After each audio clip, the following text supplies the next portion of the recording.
સ્વાગત છે તમારું ગુજરાત જોબ અપડેટ્સની અંદર। તો ગાઈઝ આજે આપણે અહીં એક ભરતી વિશેની ચર્ચા કરવાના છે, જે તમે સ્ક્રીન ઉપર જોઈ શકો છો। તમે સ્ક્રીન ઉપર જોઈ શકો છો કે અહીં પ્રાથમિક, માધ્યમિક અને ઉચ્ચતર માધ્યમિક શાળા માટે જ્ઞાન સહાયકની ભરતી ફરીથી આવી ચૂકી છે। તમે જોઈ શકો છો કે અહીં લાસ્ટ ડેટ છે ફોર્મ ભરવા માટેની 12/12/2025 તમારી ફોર્મ ભરવા માટેની લાસ્ટ ડેટ છે। તો હવે આ જ્ઞાન સહાયક ભરતીનો ક્રાઇટેરિયા શું છે, આ બધી ચર્ચા આ વિડીયોની અંદર કરવાના છીએ। પરંતુ હજી સુધી જો તમે અમારી ચેનલને સબસ્ક્રાઇબ ના કરી હોય તો જલ્દીથી ચેનલને સબસ્ક્રાઇબ કરી લો, કારણ કે આવી નવી અપડેટ તમને મળતી રહેશે। વિડીયો ઇન્ફોર્મેટિવ લાગે તો લાઇક કરવાનું ભૂલતા નહીં। તો ચલો ગાઈસ વિડીયોની આપણે કરીએ શરૂઆત। તો તમે સ્ક્રીન ઉપર જોઈ શકો છો કે અહીં જ્ઞાન સહાયકની અહીં પ્રાથમિક માટે, માધ્યમિક અને ઉચ્ચતર માધ્યમિક માટે 11 માસના કરાર આધારિત અહીં ભરતી આવી છે। તો તમે જોઈ શકો છો કે જ્ઞાન સહાયક પ્રાથમિક, માધ્યમિક અને ઉચ્ચતર માધ્યમિક પગાર જોઈ શકો છો કે પ્રાથમિકનો 21,000, માધ્યમિકનો 24,000 અને ઉચ્ચતર માધ્યમિકનો 26,000।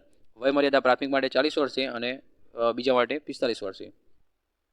એના પછી તમે જોઈ શકો છો કે કઈ કઈ શાળા માટે અહીં ભરતી છે।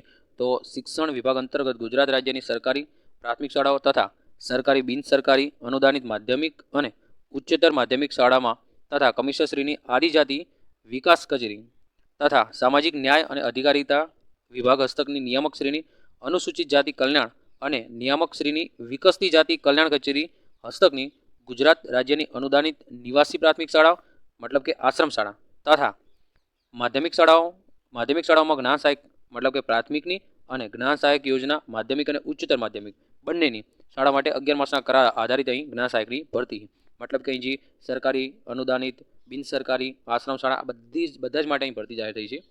તો બધી જ માટે ઓનલાઈન અરજી કરવાની તમારે રહેશે। બીજું ફૂલ નોટિફિકેશન વેબસાઇટ ઉપરથી તમે જોઈ શકો છો। બીજું કે પ્રાથમિક માટે જ્ઞાન સહાયક તમે જોઈ શકો છો કે અહીં વેબસાઇટની લિંક આપણને આપેલી છે અને જ્ઞાન સહાયક માધ્યમિક અને ઉચ્ચતર માધ્યમિક માટે લિંક આપણને આપેલી છે।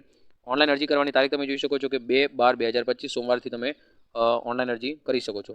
અને બીજું તમે જોઈ શકો છો કે અરજી કરવાની છેલ્લી તારીખ 12/12/2025 12/12/2025 એ તમારી લાસ્ટ ડેટ છે। તો એની પહેલાં તમારે ફોર્મ ફિલઅપ કરવાનું રહેશે। તો જે પણ વિદ્યાર્થી મિત્રોએ ટેટ અને ટાટ ક્લિયર કરેલું હોય તો તેમના સુધી વિડીયોને પહોંચાડવા માટે વિનંતી। તો આજ માટે આટલી જ અપડેટ હતી। Thank you.